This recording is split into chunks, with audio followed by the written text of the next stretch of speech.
Ma petite amie a passé notre anniversaire avec son ex et a tweeté « Je ne dois d'explication à personne, les vraies femmes ne demandent pas la permission ». Je l'ai retweeté avec « Moi non plus ». Et j'ai posté une photo qui l'a choquée. Maintenant elle implore une autre chance. Je m'appelle Pierre. J'ai 29 ans et je travaille dans le support informatique pour une entreprise de logistique de taille moyenne à Paris. Mon emploi du temps est assez prévisible la plupart des semaines, heures de bureau, quelques tickets de dernière minute occasionnels, et beaucoup de soirées calmes où je décompresse avec des podcasts ou de longues promenades le long de la Seine. J'ai rencontré ma petite amie Chloé il y a 2 ans par des amis communs. Elle a 27 ans et travaille comme assistante vétérinaire dans une clinique privée de l'autre côté de la ville. Nous sommes ensemble depuis un peu plus de 2 ans et depuis 8 mois, nous vivons ensemble dans un petit appartement à Montmartre. Le loyer est partagé. Les courses me reviennent généralement parce que je cuisine plus et notre routine quotidienne a été assez normale. Chloé a toujours été franche.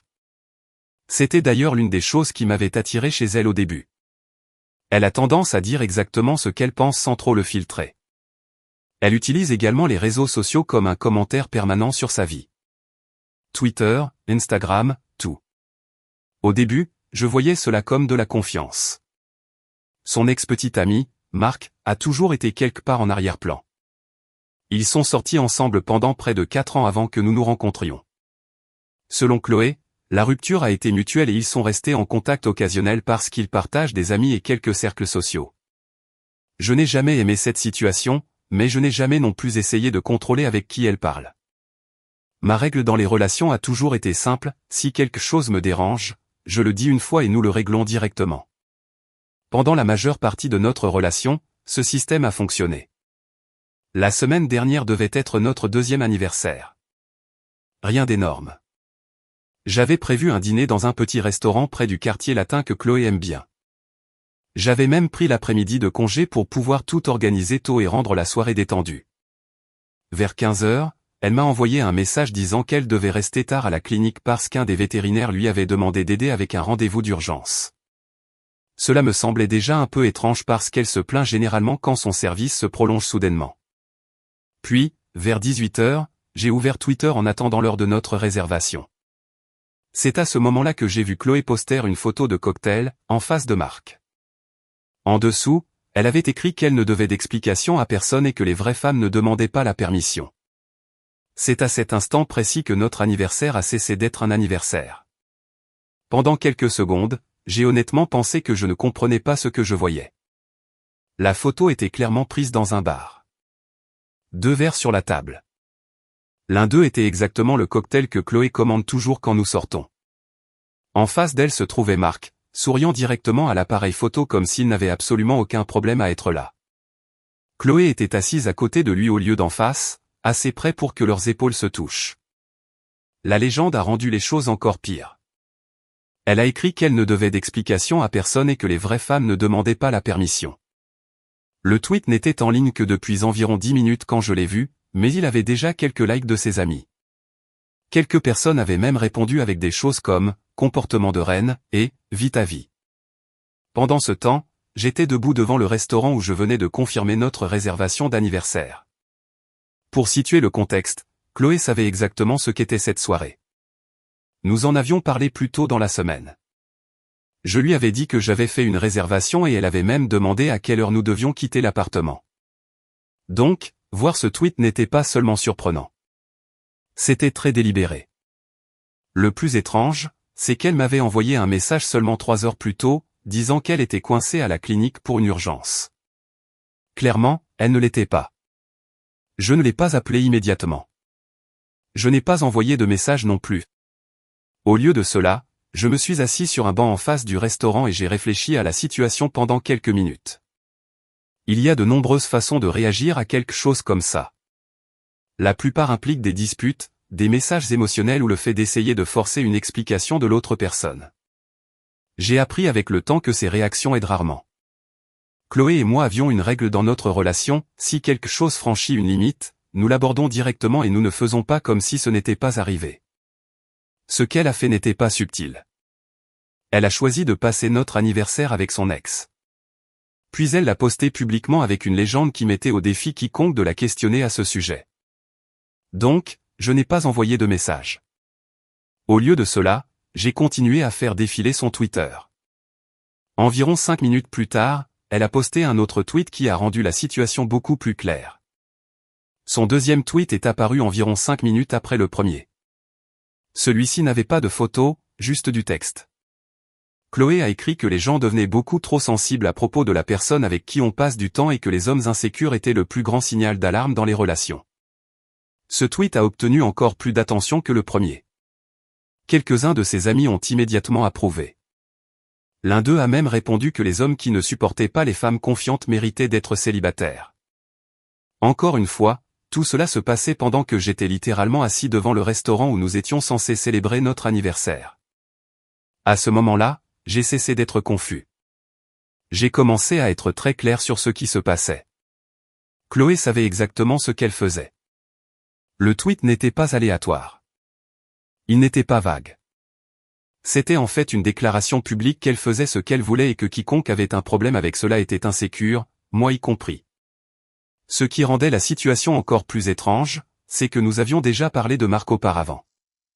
Au début de notre relation, je lui avais dit que je n'étais pas à l'aise avec l'idée de rencontres en tête-à-tête avec des ex. Je ne l'avais pas présenté comme une règle ou une exigence. J'avais juste dit que pour moi, cela franchissait une limite. Chloé m'avait alors dit que je n'avais rien à craindre et que Marc appartenait fermement au passé. Apparemment, ce n'était plus le cas. Je suis resté assis là quelques minutes de plus, à regarder ses réponses s'accumuler sous ses tweets. Pas une seule fois elle ne m'a envoyé de message. Pas une seule fois elle n'a reconnu que nous avions des projets ce soir-là. À ce moment-là, l'hôte du restaurant est sorti pour me demander si je comptais toujours utiliser la réservation. Je lui ai dit non et me suis excusé pour le désagrément. Puis je suis rentré chez moi. Sur le chemin du retour, je n'arrêtais pas de penser à quelque chose que Chloé avait dit une fois lors d'une dispute des mois plus tôt. Elle m'avait dit que les femmes fortes ne demandaient pas la permission de vivre leur vie. À l'époque, j'avais balayé ça du revers de la main parce que la dispute portait sur quelque chose de mineur. Maintenant, je regardais son Twitter où elle répétait exactement la même idée à un public. Au moment où j'ai atteint notre immeuble, j'avais déjà pris une décision sur la façon dont j'allais répondre, et cela n'allait pas impliquer une conversation privée. Le retour à l'appartement a pris environ 20 minutes. Normalement, j'écoute de la musique en rentrant du travail. Mais cette nuit-là, j'ai gardé mon téléphone à la main tout le temps, observant le Twitter de Chloé. Elle postait toujours. Environ 10 minutes après son deuxième tweet, elle a mis en ligne une autre photo. C'était cette fois un court clip vidéo d'elle et Marc trinquant leur verre. Le bar semblait bondé et bruyant. Chloé souriait comme si elle passait la meilleure nuit de sa vie. La légende disait quelque chose sur le fait que les gens devraient arrêter de laisser les partenaires insécures contrôler leurs amitiés. À ce moment-là, il était évident que ce n'était pas juste une rencontre aléatoire avec un ex. Elle mettait en scène tout cela. Chaque tweet était clairement destiné à un public. Le message était essentiellement qu'elle était indépendante, confiante et non contrôlée par son petit ami, ce qui était intéressant car je n'avais jamais essayé de la contrôler. Je n'ai jamais vérifié son téléphone. Je ne lui ai jamais dit à qui elle pouvait parler. Je ne l'ai jamais questionnée quand elle sortait avec des amis. La seule limite que j'avais jamais énoncée concernait les rencontres en tête-à-tête avec des ex-partenaires. Et elle le savait. Au moment où j'ai atteint notre immeuble, son premier tweet avait déjà été retweeté plusieurs fois. Les gens répondaient avec les encouragements habituels des réseaux sociaux, vis ta vérité. Fais ce qui te rend heureuse. Ne laisse pas les hommes insécures te retenir. Chloé savourait l'attention. Quand j'ai déverrouillé la porte de l'appartement, l'endroit était complètement silencieux. Les ingrédients pour le dîner que j'avais acheté plus tôt étaient toujours sur le comptoir de la cuisine.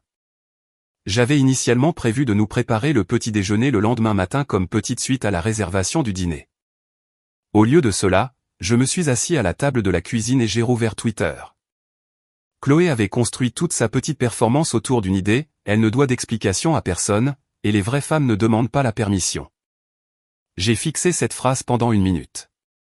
Puis, j'ai ouvert ma pellicule et j'ai fait défiler jusqu'à ce que je trouve la photo que je cherchais. C'était quelque chose que j'avais pris plus tôt cet après-midi-là avant de quitter le travail. À l'époque, c'était juste censé être une surprise discrète pour notre anniversaire. Maintenant, cela allait devenir quelque chose de très différent. La photo que j'ai trouvée dans ma pellicule avait été prise vers 14 h le même jour. À ce moment-là, tout était encore normal. Chloé et moi nous envoyions des messages décontractés sur l'heure à laquelle nous devions partir pour le dîner. Elle avait même envoyé un message demandant si le restaurant avait de bons desserts car elle voulait quelque chose au chocolat. Pendant qu'elle envoyait ces messages, j'étais sorti pendant ma pause déjeuner, non pas pour acheter des fleurs, ni pour prendre du vin. J'étais allé dans une petite bijouterie à quelques pâtés de maison de mon bureau. Pendant les 2 derniers mois, j'avais sérieusement pensé à la demander en mariage. Rien de dramatique ou de public, juste quelque chose de simple plus tard dans l'année, une fois que j'aurais économisé un peu plus d'argent et que nous serions pleinement installés dans l'appartement. La bague sur la photo était posée dans une petite boîte ouverte sur le comptoir en verre du magasin. J'avais pris la photo pour l'envoyer à ma sœur plus tard car elle m'avait aidé à la choisir. À l'époque, cela semblait être un pas en avant tranquille dans ma vie. Maintenant, je fixais cette même photo pendant que Chloé publiait des vidéos d'elle buvant des cocktails avec son ex le jour de notre anniversaire. Le contraste était honnêtement surréaliste. J'ai rouvert Twitter et j'ai regardé son premier tweet, « Je ne dois d'explication à personne. Les vraies femmes ne demandent pas la permission. » Cette phrase avait déjà été retweetée quelques dizaines de fois à ce moment-là. Les gens la traitaient comme une sorte de citation inspirante. J'ai pensé appeler Chloé. J'ai pensé lui envoyer un message simple comme « Es-tu sérieuse là ?» Mais plus je regardais ses tweets, plus il devenait évident qu'elle avait déjà décidé comment elle voulait que cette situation se déroule. Elle voulait un public. Elle voulait une réaction. Alors, au lieu de lui envoyer un message privé, j'ai appuyé sur le bouton retweeter.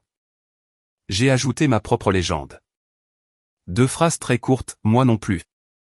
Puis j'ai joint la photo de la boîte à bagues ouverte sur le comptoir de la bijouterie et je l'ai postée. Mon tweet est resté en ligne moins de 2 minutes avant que les notifications ne commencent. Au début, ce n'était que quelques likes. Puis les réponses ont commencé à apparaître. Les gens venaient clairement du fil de tweets de Chloé et essayaient de comprendre ce qu'ils regardaient. Parce que si vous voyez les 2 tweets ensemble, la chronologie racontait une histoire très étrange. Chloé postant des photos de cocktails avec son ex le jour de notre anniversaire tout en déclarant « Elle ne doit d'explication à personne ». Puis moi le retweetant avec les mots « Moi non plus » et joignant une photo d'une bague de fiançailles. Quelques personnes ont immédiatement compris ce qui se passait. Certaines réponses étaient confuses, d'autres étaient simplement brutales. Pendant ce temps, Chloé n'avait pas encore répondu. J'ai posé mon téléphone sur la table de la cuisine et j'ai regardé autour de l'appartement. L'endroit semblait soudainement différent. Pas triste, pas dramatique, juste très clair. Chloé avait pris sa décision des heures plus tôt lorsqu'elle avait choisi de passer notre anniversaire avec Marc et de le diffuser en ligne comme si c'était une sorte de déclaration d'émancipation. Je ne faisais que répondre aux informations qu'elle me donnait. Alors, au lieu de rester assis à attendre sa réaction, je me suis levé et je suis allé dans la chambre. Chloé avait emménagé dans l'appartement avec moi 8 mois plus tôt. Le bail était à mon nom car j'y vivais déjà depuis près d'1 an avant qu'elle n'emménage. Nous partagions le loyer, mais légalement, l'appartement était toujours le mien. J'ai ouvert le placard et j'ai regardé le côté qui contenait la plupart de ses vêtements. Pendant un instant, je suis resté là, pensant à la rapidité avec laquelle les choses peuvent passer du normal au fini. Puis j'ai attrapé la première valise vide de l'étagère supérieure. Si Chloé voulait l'indépendance et la liberté de faire ce qu'elle voulait sans explication, je n'allais pas discuter avec ça. Mais elle n'allait pas le faire en vivant dans mon appartement. J'ai commencé par les vêtements d'abord, les ai pliés, les ai soigneusement placés dans la valise, et je suis passé au tiroir de la commode. Pas de colère, pas de précipitation, juste emballé. Emballer ses affaires était un travail étrangement calme. J'ai commencé par le placard. Chloé avait beaucoup de vêtements comparés à moi, principalement parce que son travail exigeait qu'elle soit présentable à la clinique. Différents uniformes, vestes, tenues décontractées pour les jours de congé. J'ai tout plié soigneusement et je l'ai placé dans 2 valises et un grand sac de sport. Pendant que je faisais cela, mon téléphone n'arrêtait pas de vibrer sur la table de la cuisine. Les notifications s'accumulaient. Les gens réagissaient toujours aux tweets. Certains riaient de la situation. D'autres demandaient si Chloé savait ce que mon tweet signifiait. Quelques personnes la taguaient même directement, lui disant qu'elle voudrait peut-être vérifier ce que son petit ami venait de poster. J'ai ignoré le téléphone et j'ai continué à emballer. Ensuite sont venus les tiroirs de la commode, les trousses de maquillage, les produits capillaires, les objets divers qu'elle laissait traîner dans la chambre. J'ai tout mis dans un carton du placard de rangement. Pendant tout ce temps, je n'arrêtais pas de penser à la délibération des tweets de Chloé plus tôt. Elle n'a pas posté accidentellement cette photo avec Marc. Elle n'a pas écrit accidentellement cette légende. Elle voulait que les gens le voient. Elle voulait de l'attention et elle s'attendait clairement à ce que je reste silencieux à ce sujet. Après environ 40 minutes, la plupart de ses affaires étaient emballées. Vêtements, chaussures, articles de toilette, quelques livres qu'elle gardait sur la table de chevet. J'ai porté les valises dans le salon et je les ai alignées près de la porte d'entrée. Juste au moment où je posais la dernière, mon téléphone a sonné. Chloé. J'ai laissé sonner jusqu'à ce que ça s'arrête. Quelques secondes plus tard, un autre appel est arrivé. J'ai refusé celui-là aussi. Puis les messages ont commencé. Le premier message n'était qu'une phrase demandant ce que mon tweet était censé signifier. Le deuxième message est arrivé environ 30 secondes plus tard. Elle a demandé pourquoi les gens disaient que j'avais posté une photo d'une bague. J'ai regardé les messages un instant avant de poser le téléphone face contre terre à nouveau. À ce moment-là, il me restait encore une dernière chose à faire avant que Chloé ne rentre à la maison. La dernière chose que je devais faire était simple. Chloé avait une clé de rechange pour l'appartement. Quand elle a emménagé, je lui en ai donné une copie pour qu'elle puisse aller et venir sans se soucier de mon emploi du temps de travail. Cette clé était probablement encore dans son sac pendant qu'elle était assise au bar avec Marc. Je n'étais pas intéressé à attendre une dispute tardive dans le couloir. Alors, j'ai attrapé ma veste et je suis descendu au petit quincaillier du coin. Le propriétaire me connaît parce que je vis dans l'immeuble depuis un certain temps. Quand j'ai demandé s'il avait des cylindres de serrure de remplacement pour ma porte, il m'en a tendu un sans même poser beaucoup de questions. Le trajet entier a pris peut-être 15 minutes. Au moment où je suis remonté, mon téléphone avait complètement explosé de notifications. Chloé avait clairement vu mon tweet. Il y avait maintenant plusieurs appels manqués et une série de messages qui m'attendaient. Le ton avait déjà changé. Ses premiers messages plutôt semblaient irrités. Les nouveaux semblaient beaucoup plus urgents. Elle a demandé pourquoi je posterais quelque chose comme ça publiquement. Puis elle a dit que les gens lui envoyaient des messages lui demandant si elle venait de faire exploser sa relation. Le dernier message disait qu'elle quittait le bar et rentrait à la maison pour que nous puissions parler. J'ai posé le téléphone à nouveau et j'ai attrapé un tournevis dans le tiroir de la cuisine. Remplacer le cylindre de serrure sur la porte a pris moins de 5 minutes. Je l'avais fait une fois auparavant lorsque j'avais emménagé pour la première fois. Quand j'ai eu fini, la nouvelle clé était déjà dans ma poche. L'ancienne de Chloé ne fonctionnerait plus. Après cela, j'ai porté les valises et les cartons dans le couloir et je les ai empilés soigneusement juste devant la porte de l'appartement.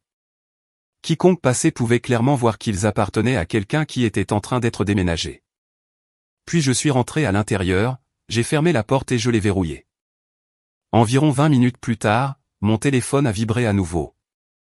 Cette fois, c'était Chloé. Pas un appel. Un message disant qu'elle était devant l'immeuble et que sa clé ne fonctionnait pas. Son message est arrivé à 21h14. Le premier disait que sa clé ne fonctionnait pas. Le deuxième est arrivé environ 30 secondes plus tard demandant si j'avais changé la serrure. Puis les appels ont recommencé. J'ai regardé le téléphone vibrer sur la table tandis que l'écran s'éclairait avec son nom. Après le troisième appel, je l'ai pris non pas pour répondre mais pour lire le message suivant qui est arrivé. Chloé a écrit que ce n'était pas drôle et a demandé ce que je pensais faire. Je me suis dirigé vers la porte et j'ai regardé par le petit Judas dans le couloir. Elle était là, à côté des valises, portant toujours la même veste que sur la photo qu'elle avait postée plus tôt au bar. Son téléphone était dans sa main, et elle tapait clairement vite, probablement en envoyant les mêmes messages que je lisais. Un instant plus tard, un autre message est arrivé. Elle a demandé pourquoi ses affaires étaient dehors. C'est alors que j'ai finalement répondu. Je lui ai dit que la situation semblait assez simple. Elle avait dit plutôt qu'elle ne devait d'explication à personne et que les vraies femmes ne demandaient pas la permission. Donc, je respectais cela. Sa réponse est arrivée presque instantanément. Elle a dit que j'exagérais et que ce n'était qu'un verre avec un vieil ami. Pas même une excuse, juste des verres. J'ai de nouveau regardé par le Judas. Chloé avait remarqué les réactions au tweet maintenant car elle rafraîchissait son téléphone et faisait les 100 pas dans le couloir. Un autre message est arrivé. Cette fois, elle a demandé si je mettais sérieusement fin à la relation pour une seule nuit. J'ai tapé une courte réponse. Je lui ai dit que la relation avait pris fin au moment où elle avait décidé de passer notre anniversaire avec son ex et de l'annoncer en ligne comme si c'était une sorte de déclaration. Après avoir envoyé ce message, j'ai ouvert son contact sur mon téléphone et j'ai bloqué le numéro. Puis j'ai ouvert Twitter et je l'ai bloqué là aussi. Quelques secondes plus tard, j'ai entendu un autre coup à la porte puis un autre, mais mon téléphone était enfin silencieux. Les coups ont continué pendant quelques minutes. Au début, c'était contrôlé, juste Chloé essayant d'attirer mon attention à travers la porte. Puis, c'est devenu plus rapide et plus fort une fois qu'elle a réalisé que je ne répondais pas. Je suis resté dans la cuisine et je n'ai pas bougé. Sans les notifications du téléphone qui vibraient toutes les quelques secondes, l'appartement est redevenu silencieux. Le même silence qu'il y avait plus tôt ce soir-là avant que tout ne se transforme en spectacle public en ligne. Finalement, les coups ont cessé. Quelques minutes plus tard, j'ai entendu le bruit des valises traîner sur le sol du couloir. Chloé les déplaçait clairement vers l'ascenseur. Cette partie a duré plus longtemps que je ne l'avais prévu car elle avait plus d'affaires qu'elle ne le réalisait probablement. J'ai attendu encore 10 minutes après que le couloir soit devenu silencieux avant de vérifier à nouveau par le Judas. Les valises avaient disparu. Chloé aussi. Ce n'est qu'alors que j'ai finalement rouvert Twitter. Le tweet que j'avais posté plus tôt avait pris une vie propre. Des centaines de personnes avaient maintenant vu l'échange entre Chloé et moi. Certaines personnes le traitaient comme une histoire dramatique se déroulant en temps réel. D'autres soulignaient la chronologie évidente. Chloé a publiquement passé son anniversaire avec son ex et a dit au monde qu'elle ne devait d'explication à personne. Son petit ami a répondu en postant la bague de fiançailles qu'il avait prévu de lui donner le même jour. Puis la relation a pris fin. Je n'ai rien posté d'autre après cela. Pas de fil de discussion de suivi, pas d'explication. Chloé a essayé de me contacter par l'intermédiaire d'un ami commun 2 jours plus tard, demandant si nous pouvions parler et arranger les choses. Apparemment, elle a dit aux gens que la nuit avec Marc était inoffensive et qu'elle ne s'attendait pas à ce que je réagisse comme ça. L'ami m'a transmis le message. Je lui ai dit qu'il n'y avait plus rien à discuter. Chloé a fait une déclaration très publique ce soir-là sur l'indépendance et le fait de ne pas avoir besoin de la permission de qui que ce soit. Tout ce que j'ai fait, c'est la prendre au mot et aller de l'avant avec ma propre décision. Parfois, les réponses les plus claires apparaissent lorsque quelqu'un pense qu'un public le soutiendra.